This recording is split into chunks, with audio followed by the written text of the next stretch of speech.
What's good? It's Woog.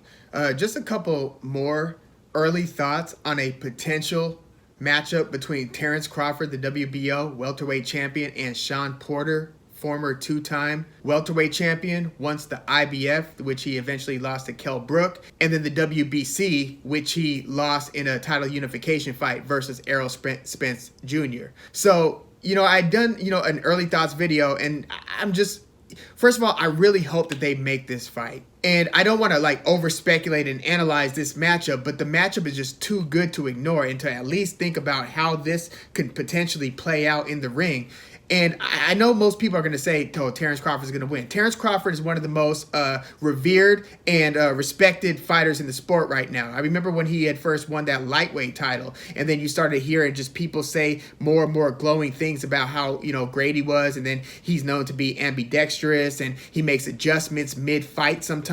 And he's got a propensity to knock people out now, especially at 147. All 5 of his 147-pound fights have ended in knockout or TKO. Now, obviously, he's not fighting all of the fights that matter. The fights that people want to see Terence Crawford in, he hasn't been able to get them because of the cross-promotional issues. He's with Top Rank. All of the power sides with PBC. They've got 80 to 90% of the elite talent in the division. So Crawford versus Porter opens the door to him being able to show himself on the biggest stages against the best fighters. Only it's like, okay, this is the first boss at the end of the level that you got to fight to work your way to a Errol Spence showdown, assuming Errol Spence obviously beats the legendary Manny Pacquiao. We'll see how that all goes. But if they make Terence Crawford versus Shawn Porter, dog, talk about a hell of a tough first assignment in terms of proving yourself cross-promotionally. And again, I know that most people are going to say Terence Crawford. I think you're going to even be surprised at how many people think that Terence Crawford's going to win this by knockout or stoppage. I'm kind of on the other side of this thing. I'm thinking, Shawn Porter's got a very good chance at winning a decision win here. Because, we've seen Terence Crawford drop early rounds. Now, I get it. He'll often start the fight out orthodox style. He'll fight a couple of close rounds, and then we'll switch to southpaw, and then the fight starts picking up because he's a little bit more defensive, vulnerable to get hit for whatever reason. Maybe it's because even when you're switching to southpaw, now the look that you're getting from the opponent is different than what it looked like from an orthodox stance. Maybe that's why Terence Crawford gets hit sometimes with punches and in rounds that you don't think he should be getting hit in, which also makes the fights a little bit more exciting because there are more fireworks on both sides. Well, if you want a guy who's going to be punching at you and willing to take your shit over the course of 12 rounds, look no further than Shawn Porter. It's like, if you win a round against Terence Crawford early, or if you catch him cleanly, Terence Crawford, they always talk about the nastiness in Terence Crawford, the fact that he likes to get dirty and mix it up, and really likes to administer pain even at the cost of certain risks. So he'll get hit and hurt by a Yorkis Gamboa or a Mean Machine Kavyauskas, and then it's like, okay, now it's really on, and then the fight ends in the next few rounds because Terence Crawford really starts putting his foot on the gas. Well, ask yourself, if he's going to beat Shawn Porter, how's he going to do it? What's it going to look like? Is it going to be, okay, Shawn Porter likes to jump into the pocket, throw 3 to 4 punch combinations, get back out, come in again, get back out. Richard Dwyer, online boxing analyst, refers to it as the ambush style. So Porter is going to be in your chest throwing punches, sometimes even smothering his own punches. We don't feel like we've ever seen him look as devastating as he did against Paulie Malignaggi a few years ago. That was probably the scariest Shawn Porter's ever looked. Shawn Porter's, physical strength and athletic ability doesn't seem to 100% translate into punching power, just actual punching power. But Shawn Porter is going to be in your chest throwing punches. So say he hits Terence Crawford in one of these exchanges. What is it going to be?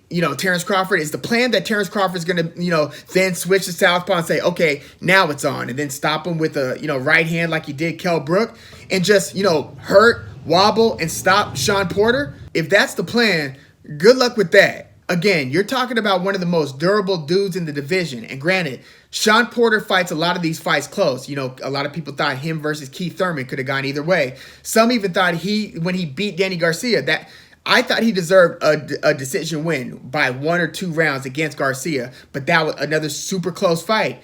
Him versus Errol Spence Jr., super close fight. All of these are razor thin decisions that could go this way or could go that way.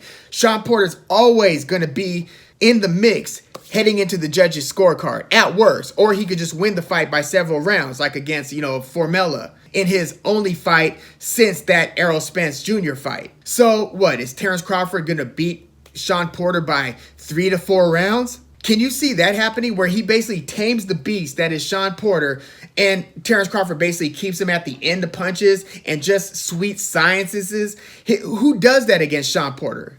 Kell Brook kind of did.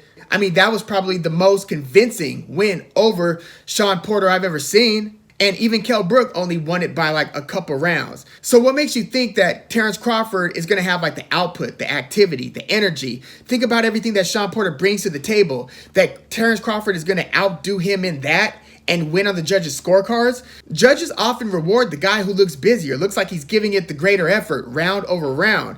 And that's kind of Shawn Porter's MO. So again, if Terence Crawford's going to win this, how is he going to do it? I'm still kind of leaning Shawn Porter via decision, or at least a decision where it's going to be disputed and people are going to be arguing for the next, year to 2 years about who should have won that fight. I kind of see something like that playing out between Crawford and Porter. But yeah, those are just some early thoughts. I basically was just saying, I don't see Terence Crawford just clipping, dropping, stopping Shawn Porter. Like, Shawn Porter is pretty much going to be there. And if Crawford does pull that off, well, shit, then he's in the driver's seat largely in the division, even though, again, the power sides with the PBC. But Terence Crawford, it looks like, is going to have the option to leave Top Rank at the end of the year if he wants to. So he's going to be coming in with much more cachet. If they do make this Crawford versus Porter fight, big if. Big if. I hope it happens. But if it happens, I think we're going to have to double and triple check what the likelihood is of Crawford winning versus Porter winning. Again, I would shade towards Shawn Porter via close split decision. That's kind of where I'm leaning. But it's one of those 115 to 113 either way type of deals.